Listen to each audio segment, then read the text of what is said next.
สบายดี MPL 03มีนากรธนุสินตัวแทนแข้งสยามบุรีเวทีหนังเศร้าพระไม่ลาวเป็นเวทีหนึ่งที่น้องมักฮักในพระไม่และคิดว่าเป็นการท้าทายให้ตัวเองได้เปิดหาประสบการณ์ใหม่ๆและยังได้เรียนรู้เกี่ยวกับพระไม่ลาวซึ่งเป็นวัฒนธรรมของประเทศลาวอีกด้วยและยังยักเป็นตัวแทนของ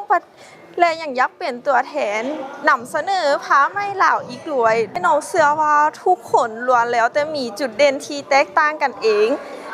แตกต่างกันไปและน้องเองก็มีจุดเด่นเฉพาะตัวในหลายๆด้านซึ่งอยากให้ทุกคนได้เห็นถึงจุดเด่นของน้องในการประกวดครั้งนี้น้องคาดหวังน้องก็คาดหวังอยากเป็นตัวแทนเพื่อจะได้เผยแพร่วัฒนธรรมเราอันที่มีค่าก็คือพระไม่เหล่านี้เอง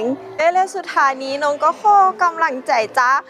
หมู่เพื่อนทางบ้านพ่อแม่พี่น้องและทุกๆคนช่วยให้กำลังใจน้องเด้อ MPL 03ตัวแทนแข้งสยามบุรีและน้องๆอีก24คนด้วย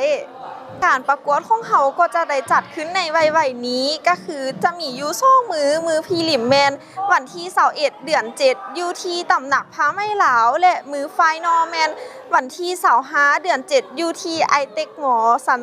2ฝากพ่อแม่พี่น้องทุกๆคน